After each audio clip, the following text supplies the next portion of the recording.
Path of the Berserker. For barbarians who walk the path of Berserker, their rages are primarily directed towards violence. Okay, so this is an actual, like, violent rage, which makes sense.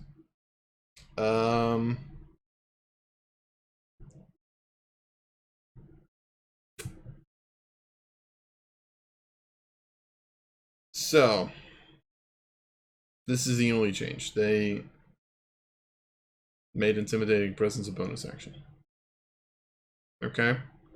So wait, so Frenzy. You go into a Frenzy.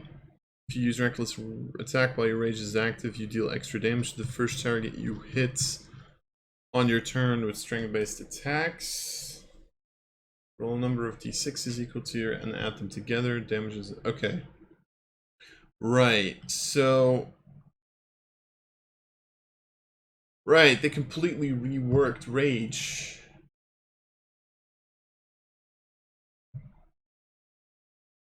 They completely reworked Rage. Or Frenzy Rage, I should say. Yeah. So pretty much, because your bonus is +2 until like level 10 or something, right? Until level 9. So 2d6 is 3d6 is 4d6 is if you attack recklessly? That's what we're talking about, right? Extra damage to the first target you hit. First target you hit on a turn with a string-based attack. So you only deal the damage once. So pretty much up until level 9, you deal 7 additional damage, then 10.5, then 14. Which... Sure. I mean, it's fine. It's not a bad feature. It's a weaker sneak attack, right? Which, to be fair, Barbarian has more hit points, so... Makes sense. Immediately charmed in frightened conditions, yep. And if you are charmed or frightened when you enter your rage, that condition ends. Which I do think from the original was changed. Because I think originally the effect is suspended for duration. Because I thought that was a cool change. It makes sense. You go into battle mode, you get rid of it. Like monks can do as an action, to be fair. But then again, why am I talking about monks? Monks suck. Retaliation. Take a damage from a creature that is within 5 feet of you. You can use your reaction to make one melee attack against that creature using a weapon or unarmed strike. I mean, this indeed kind of loops back into what I think... Yeah, no, that was another good change for Barbarians. Was like the Reckless Attack change. So that does tie into Reckless Attack, which means this is slightly better. Was Retaliation different in the... Oh, it was Intimidating Presence in the past. Oh, Retaliation and Intimidating Presence switched places. Yeah, okay. And now Intimidating Presence is a bonus action, which, you know, to be perfectly honest, like, must make a or 60 feet of you if your range is active, must make a wisdom saving throw. Failed save, creature has a frightened condition for 1 minute. At the end of each of the frightened...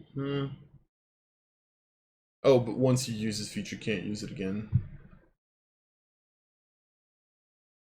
Right.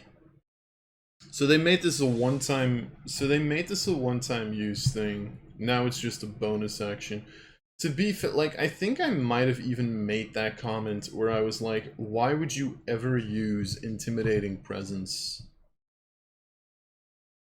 Because I get it, it's like an AoE, you know, it's like a weird AoE frighten. But it's like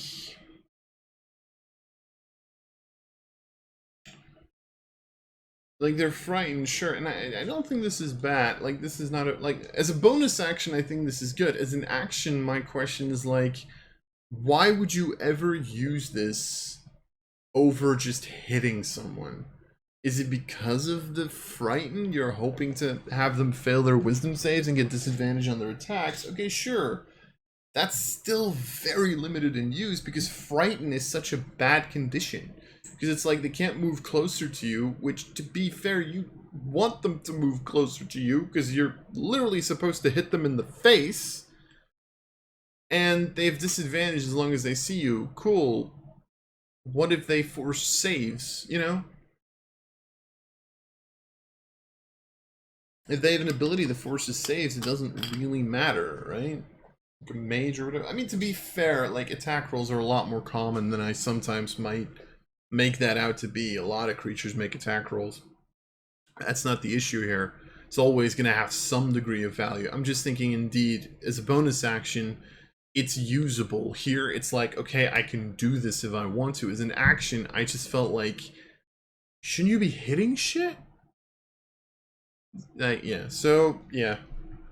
I'm being extraordinarily positive about this bundle up until this point, except for Persistent Rage, and strangely positive. Also, does this not technically keep your rage up? Because you only have Persistent at 15, but I think rage stays if you force something to make a save, right? Force an enemy to make a saving throw. Yeah, so technically, that feature is even if you like action dash and then bonus action intimidating presence, you actually keep your rage because you forced an enemy to make a saving throw. Which is kind of a cool, very niche little case, but it's you know, it also literally only works for one level because at 15 you have persistent rage, but we don't talk about that. Alright, Path of the Wild Heart.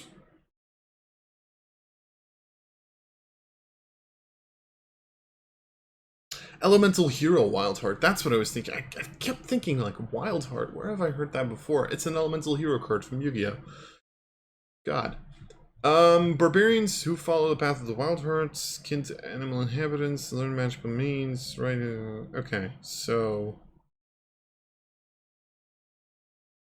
Yeah, Path of the Totem Warrior, I figured. Since the 2014 Player's Handbook, because they never rewrote this one. Okay, so Animal Speaker. Hold up. Animal Speaker usually was formerly known as Spirit Seeker, now has a spellcasting ability specified. Okay. Alright, just in case. Because technically they do that for every spell now, which is a good thing. Because some spells technically don't need one, but you never know. Oh well.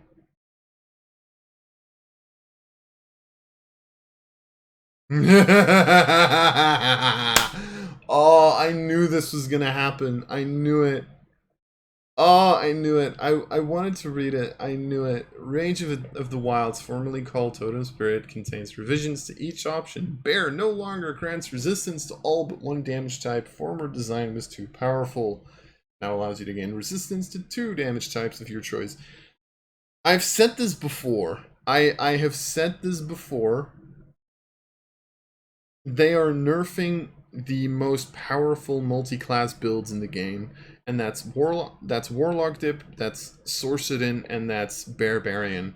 They nerfed Druid Wild Shape, and now they nerfed Bear Totem. And I knew they were going to do that because it was so obvious.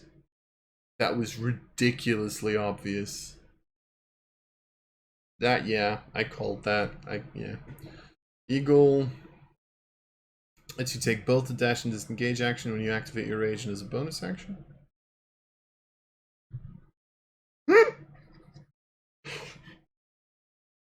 Please tell me you're kidding. Did they really? No, come on. Did they really?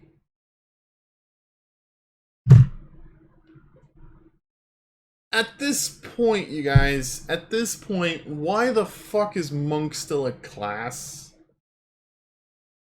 You're saying like, oh, that thing that you literally do every combat? Here, have cunning action for free. Why is Monk still a class at this point? What's the fucking point? Fucking hell, I swear. And then range of wolf increases to 10 feet. Okay. Sure.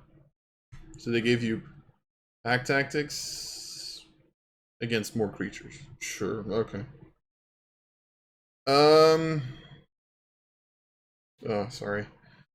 Aspect of the Wilds. So number 6 contains revisions to each option. Oh, they literally renamed them. Really? So elephant, formerly bear, now grants proficiency in athletics or insights. Grants expertise if you already have it. Investigation or perception. Okay. They've legitimately made this a skill monkey skill. Are you fucking kidding me? So they just got rid of... I mean, to be fair, I think the level 6 was never great, right? It was like bear carry weights, eagle, which to be fair, nobody pays attention to carry weights. Eagle, you gain the eyesight of an eagle, which is like, sure. And then wolf, you gain the hunting, you can track other creatures, which, I mean, it's decent, but like, yeah. So they just made it skill monkey things. Okay, sure. Sure, whatever. You can now get expertise on... Wasn't expertise a fucking... They legitimately got rid of the groups, didn't they? This is probably one of the reasons they got rid of the class groups, because expertise was supposed to be a thing for the experts, right? For rogue, bard, and ranger, and now it's like, oh, it's just gone. Screw you. You're not getting this. Fucking hell. I don't like this game. I don't know. They can give expertise. I like expertise. I think expertise is great. I think it's one of my favorite features in the game. I've literally taken one level of rogue and characters to get expertise on stuff, but like, yeah. Nature Seeker, just spellcasting ability specified, and Power of the Wilds, totemic attunements. Okay, so they once again renamed Bear, Eagle, Wolf to different stuff. It's like, yeah, okay, sure. No longer stopped by immunity to the frightened condition. Okay. Oh, okay, yeah, sure. So bear, yeah, it doesn't get stopped by the frightened condition anymore.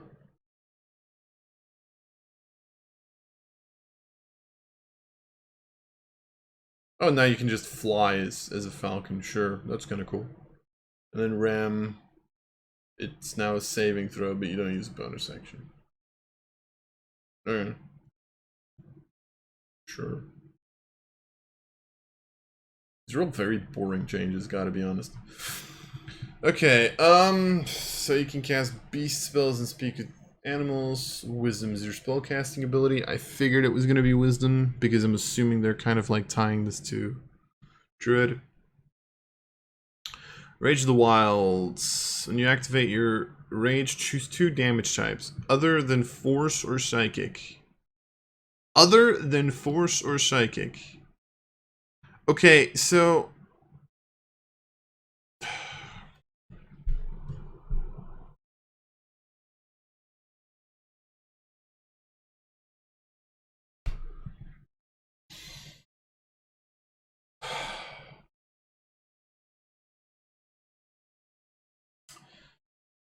This can either be really good or really bad, depending on your DM.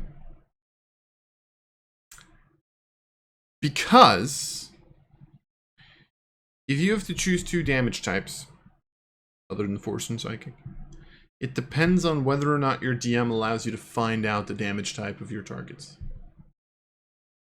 This is also going to become a metagaming subclass.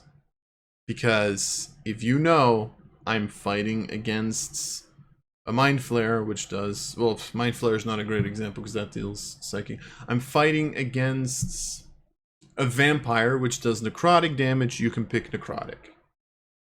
Are you supposed to be allowed to pick... Would your barbarian know that a vampire deals necrotic damage?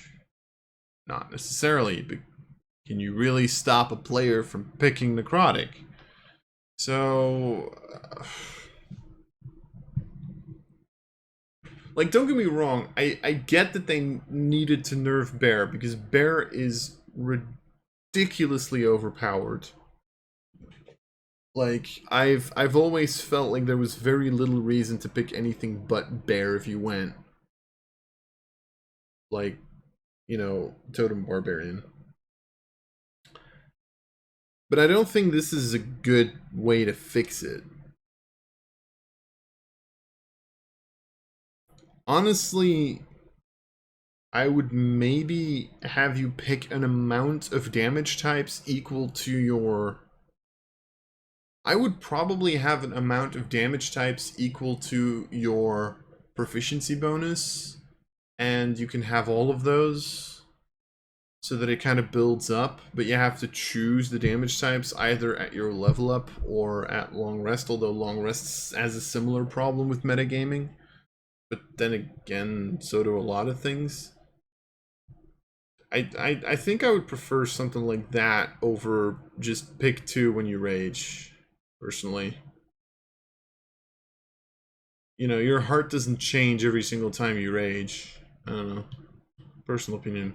Some people are going to be like, oh, but this is kind of cool because you can kind of, you know, if you have a DM that allows you to find out that information. The issue is it's very difficult if you know how creatures work to not metagame. It's one of the biggest reasons why I've started homebrewing literally every single one of my creatures. It's like I pretty much use the monster manual for inspiration, and that's pretty much it. Not entirely. Sometimes I use creatures from the book because I'm too lazy to do anything else, but like in a lot of cases I will homebrew my own creatures. And it's like at that point this is great because your players can't metagame that kind of shit, but you know, if you're playing a module and the player has already played through that module, how do you pick the wrong damage types with this subclass? You know what I mean? Like, I don't know, it's personal opinion, I guess. When you activate Rage as a bonus action while it's active, take both Disengage and Dash. What did it used to be again? I literally read it. Oh, other creatures have disadvantage on opportunity attacks against you. You can use the dash action as a bonus action on your turn. I mean... Wait. How do you read this? When you activate your rage as a bonus action while it's active, you can take both disengage and dash action. Do you read this as you bonus action and you have double movement speed and you're disengaging, or you pick one? Because I've always found the wording of that very weird, because Monk has the same wording, I think, and I think for Monk it's ruled... Oh no, that's not true. No. Monk in the original PHB said you take the disengage or dash action. So going off of wording, I'm actually going to look through Monk in the playtests as well, because I want to know this now. How does Step of the Wind? You can spend 1 discipline point. Oh, they renamed this to discipline points to take both the disengage and dash actions as a bonus action, and your jump distance is doubled for the turn.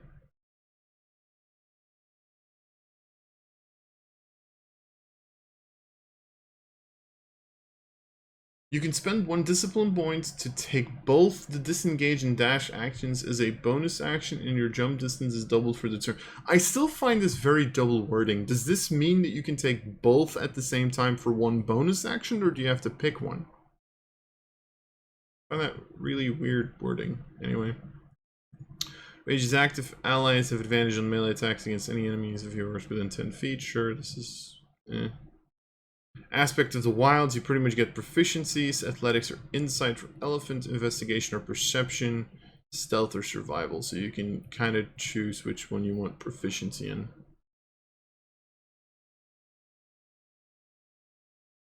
You know what? You want to know the funny thing? Like, for each of these, there's like kind of a correct choice, because you'll roll perception more, you'll roll athletics more, and you'll roll stealth more. Although athletics versus insight, I think, is debatable. Why or? I guess because otherwise you get two expertises, and I don't want to give that to Barbarian. Is Barbarian really gonna become a skill monkey? Is that what we're like? I don't know.